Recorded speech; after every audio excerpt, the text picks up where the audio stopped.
Good morning. My name is Felipe Neves, and I'm a lawyer from Sao Paolo, Brazil. And I am the founder of Constitutional Law in School Project, a non-profit organization.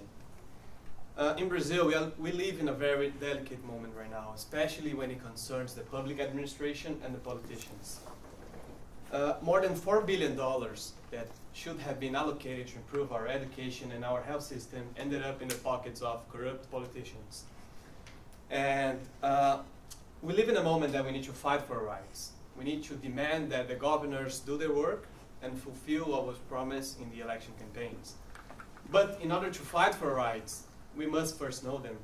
And in Brazil, students in public schools have no formal instruction in civics and government.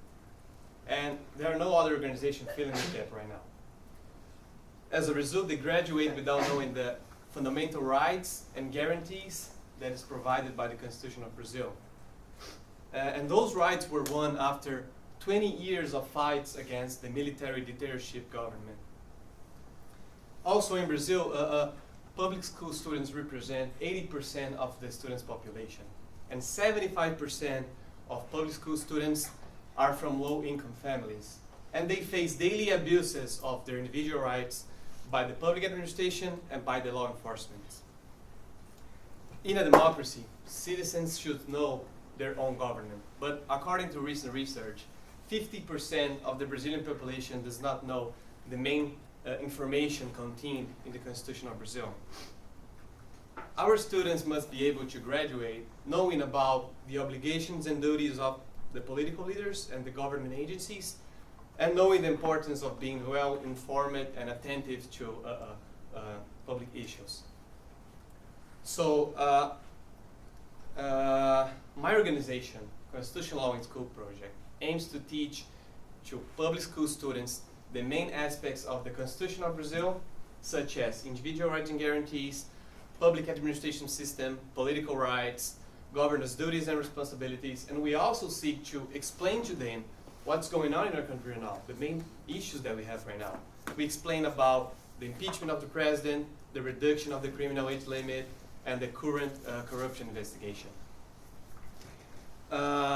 Therefore, they can understand the public system and they can vote consciously.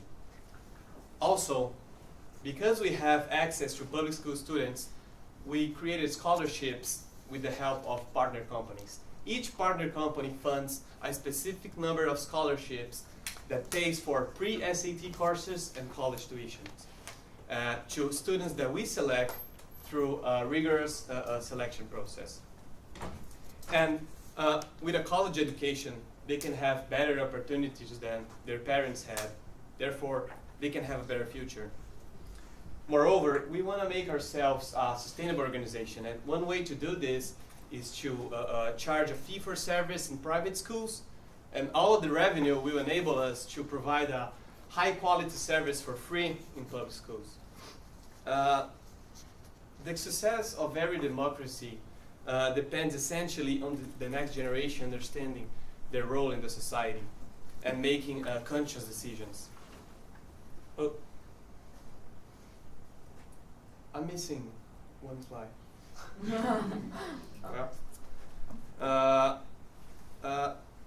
Students are the future of our country. They will be the one that will elect the next governors. They will be the one that will choose which path we will take. So my organization provides the only thing that nobody can take away from them: knowledge. James Madison said 194 years ago that knowledge will forever govern ignorance. And a people who mean to be their own governors must arm themselves with the power which knowledge gives. So education was, is, and will always be both the problem and the solution for our society. And this generation, my generation, must be the one that will fight for a better education, must be the one that will fight for a better country, and must be the one that will change the world. Because if not us, who? If not now, when? Thank you.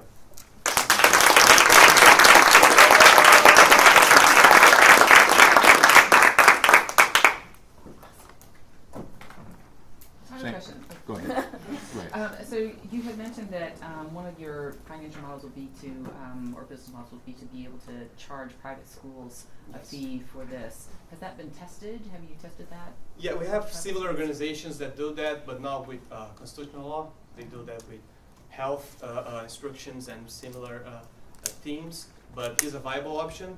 Right now we're focusing on scholarships. In Brazil, the best publicity for companies is a good reputation, because all the corruption scandal and everything that's going on, and they cannot buy a good reputation, and this is the only way that they can buy a good reputation. So they donate scholarships, they pay directly to the schools, so we're not liable for the money, so they pay in full for the whole scholarships, and so they, we can change lives like instantaneously. Do you have competition for those dollars? No. So are they currently allowing you to teach a class in the schools? So that's the problem. Because of the whole political, issues in Brazil right now, I was able to went to more than 10 schools, but some of the deans of the schools are worried about my political party. But what I do, I just teach law, period. I just teach politics. I mean, I explain what's going on. I'm not, defending one side or the other. So this is the main issue. But because of the program YLAI, and because the Embassy of Brazil want to help me, they have a lot of contact with, public institutions. So I think, from now, I will be able to reach more students and increase my organization and increase the number of scholarships. Is it an elective? Is it every once in a while the class happens, or is Yeah, it? this I do in my free time because I have to work, and I do this early mornings and on the weekends. It all started because I was drinking coffee in my law firm, and I was talking with this janitor lady, and I was like, "Hey, how are you?" She told me, "I'm not fine because my daughter don't have class today." And I was like, "Why?" "Because we don't have enough professors." And I said, "Can I go to the school and give a lecture to fill this gap?" And that's how I started. And I went to the second school, third school, fourth school. Right now we reached more than 300 students, and we just have our first donation. So we're gonna fund 20 scholarships for pre-SAT courses, and the sky's the limit right now.